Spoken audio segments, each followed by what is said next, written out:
So your plan for this election was to come to women and say, forget the economy, forget immigration. Roe v. Wade was overturned. It's now a states' right issue as opposed to a federal issue. You thought that was going to be enough? You thought it was going to be enough for you to look at black men and say to black men, you're misogynistic and chauvinistic, and that's the reason why you're not voting for Kamala Harris? You thought it was going to be enough for the Latinos to bring up immigration when you're not paying attention enough that the Cubans think different than the Dominicans, and the Dominicans and the Cubans think different than the Colombians, and they think different than the Venezuelans and the Guatemalans and the Puerto Ricans and the Mexicans, et cetera, et cetera. A lot of these Latinos in America want the borders closed. Things quickly spiraled out of control when Stephen A. Smith showed up on the Bill Maher's Club podcast. Neither host held anything back. They tore into the Democratic Party, arguing that its self-sabotaging policies and obsession with woke politics had left it in ruins. Stephen A. pointed out that the DNC had made a critical misstep by putting Kamala Harris in the spotlight. Meanwhile, Ma, a lifelong liberal, sounded like someone betrayed by the very party he once championed. It was a fiery, no-holds-barred discussion, so get ready. Let's dive in. My point at the end of this thing Friday is that I'm pissed at the Democrats because my issues, democracy, the environment, have no protectors now. Because you blew the election, I have nobody standing up for the two issues that are my issues. Which is? Democracy and the environment, to my two most important issues. Those are not priorities in the new administration. Okay. In fact, they're antagonistic to both of them. So I have no champion in Washington. They have the courts, they have the House and the Senate, and you totally left me unguarded. Ma is frustrated with the DNC because he feels they weakened democracy by mishandling the election. His anger is understandable, yet it sometimes feels a bit over the top. But which part of democracy is he actually referring to? That changes if Mars is talking about legal actions against certain media outlets. In some ways, Kamala Harris's PR team shaped her interviews on shows like 60 Minutes to make her appear polished and authoritative. So, when accountability finally comes knocking at your favorite late-night show, democracy itself seems to hang in the balance. Here's my issue, generally speaking. We can talk to the economy, immigration, crime in the streets, blah, blah, blah. Here's my ultimate issue. The arrogance of the Democratic Party. I'm saying the same thing. Arrogance of it. We're saying the same thing in two different ways. The arrogance of the second Democratic Party. So, Biden doesn't decide to run for re-election. You grease the skid so he doesn't have to go through a primary. June 27th, he shows up and he embarrasses himself. And it positions naturally for the Vice President of the United States, Kamala Harris, to ultimately ascend and become the Democratic nominee. But the last time we saw her in a primary, she couldn't make it to Iowa. Did you really, really think that was going to work? Stephen A. Smith doesn't share Ma's sense of betrayal. From his perspective, the Democratic Party was already doomed. This collapse didn't come as a shock. No one seemed to notice the slow-motion train wreck unfolding before their eyes. Stephen argues that Biden should have stepped aside long before things reached this critical point. Warning signs were everywhere. A party too afraid to confront reality, dwindling enthusiasm, and sinking approval ratings. The DNC handed Kamala Harris the spotlight as if it were her inheritance, instead of letting voters choose a strong candidate through a proper primary. No debates, no competition, no fresh ideas, just blind loyalty to a politician who failed to inspire. Stephen's message was clear. This wasn't betrayal, it was political negligence. The Democrats' defeat wasn't accidental, it was the result of their refusal to learn. Here's what you did. Did you discuss the economy enough? No. You could have discussed the border because unlike Obama, who was quote unquote the deporter in chief, according to the Republicans, because he deported more immigrants than Trump did. According to not just Republicans, but Democrats. There were Democrats who called him that. He deported more immigrants than Trump, which means he just didn't talk about it, but he did it. Stephen A. Smith didn't stop there. He quickly highlighted another glaring inconsistency in the DNC's so-called immigration strategy.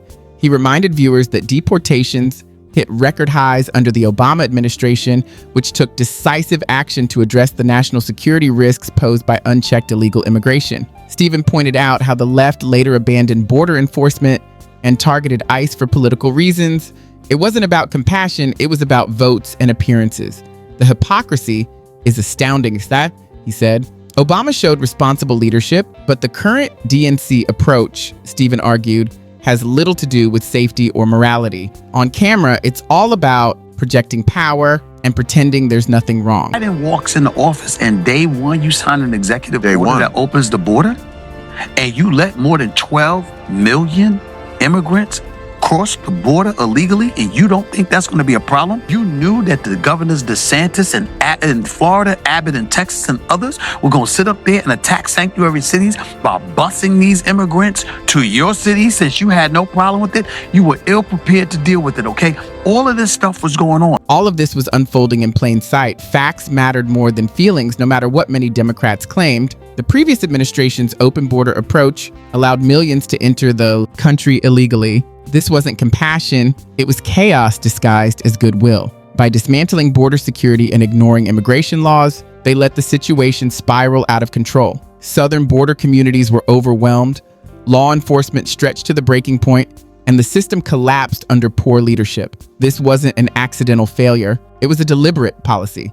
Stephen A. Smith was calling it as it was, exposing the uncomfortable truth. The Democrats had created a crisis they now refuse to acknowledge. Saying, so your plan for this election was to come to women and say, forget the economy, forget immigration. Roe v. Wade was overturned. It's now a states' right issue as opposed to a federal issue. You thought that was going to be enough? You thought it was going to be enough for you to look at black men and say to black men, you're misogynistic and chauvinistic, and that's the reason why you're not voting for Kamala Harris? You thought it was going to be enough for the Latinos to bring up immigration when you're not paying attention enough that the Cubans think different than the Dominicans, and the Dominicans and the Cubans think different than the Colombians, and they think different than the Venezuelans and the Guatemalans and the Puerto Ricans and the Mexicans, etc., etc. A lot of these Latinos in America want the borders closed. And that, Stephen A. argued, is exactly the DNC's problem. They stopped paying attention.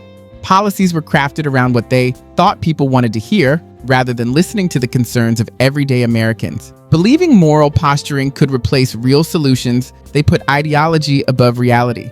Stephen saw clearly that the economy, immigration, national security, and America's global standing were the issues that truly mattered to voters. Yet the DNC ignored the very people who once supported it, retreating into an echo chamber and applauding itself. This wasn't just bad politics, it was political self-destruction.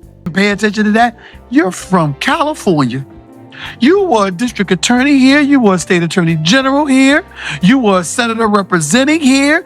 And you didn't know that the Latinos were going to say, yo, we don't like open borders. You didn't know that? Yeah. And so I'm looking at it and I'm saying all of these things are going on. All of these things are going on. And your argument essentially was, you didn't say it, but this is essentially your argument. It's her turn. It's her turn. The Democratic campaign had a glaring problem. It ran on entitlement. Voters were urged to back Kamala Harris simply because it was her turn, not because of a clear vision or practical policies. That's not leadership, it's arrogance. There was never a persuasive case for Americans to support her, no fresh ideas, no solid border strategy, no comprehensive economic plan. Instead, anyone questioning her qualifications was labeled misogynistic or chauvinistic. As identity politics took center stage, competence was pushed aside. Voters were tired of loyalty driven by guilt. They wanted results, not slogans. Yet the DNC ignored this, treating Kamala's candidacy more like a coronation than a campaign. And their strategy spectacularly failed. Forcing people to vote isn't leadership. Earning their support is. The Democrats' downfall came from forgetting that simple truth. The Republicans don't play that. They say, hell with all of that, whose turn it is. We want him. Who do the Democrats want? If you ask them today, they still don't know. They said Kamala because it was too late to say anybody else. But you didn't know who they would say if there was a primary. And also because the Democratic Party is ideologically captured by identity politics. I'm totally with you 1,000%. Listen, I'm a big Bill, just so you know, I'm a fiscal conservative. I'm a social liberal. Live and let live, bro. And a freak in the sheets. You know what I'm saying? If you're 50, I do try. give us a call. I do try. I do try, no doubt. But here's the deal, man. Listen, I'm a social liberal.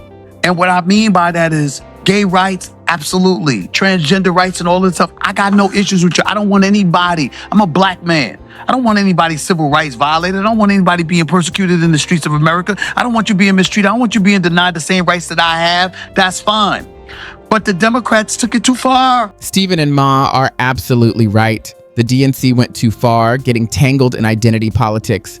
Social and racial inequality are real issues, but the Democrats' approach to solving them was flawed. They replaced merit with tokenism instead of fostering genuine opportunity. Sacrificing qualifications and experience for the sake of DEI was never the solution. Stripping professional or academic standards in the name of diversity doesn't promote progress, it weakens institutions. America thrives on excellence, not entitlement. Leadership shouldn't be granted automatically based on gender or skin color. Doing so is regression, not advancement. Stephen and Ma emphasized that the very communities the DNC claims to support have been harmed by prioritizing appearances over ability. Without merit, true equality cannot be achieved. It wasn't just about their rights. You wanted folks to like and embrace and accept everything. Excuse me. There are some people that, guess what? They might watch prostitution, but they ain't with them. Strippers, but they ain't messing. It's all right. Do you? But I don't want it in my face. You got people that think like that, and knowing that that's the reality, and knowing that that doesn't even make up 1% of the population, you are caught on tape, if you're Kamala Harris, saying, quote, I'm for transgender operations for prisoners. You didn't think Trump was going to use that? And that highlights another major issue with the far left mindset. On the surface, it may seem compassionate, but a closer look reveals flawed reasoning. Moral standards, boundaries, and shared values are crucial for a healthy society because they protect and maintain it. Yet the far left continues to push these limits beyond reason.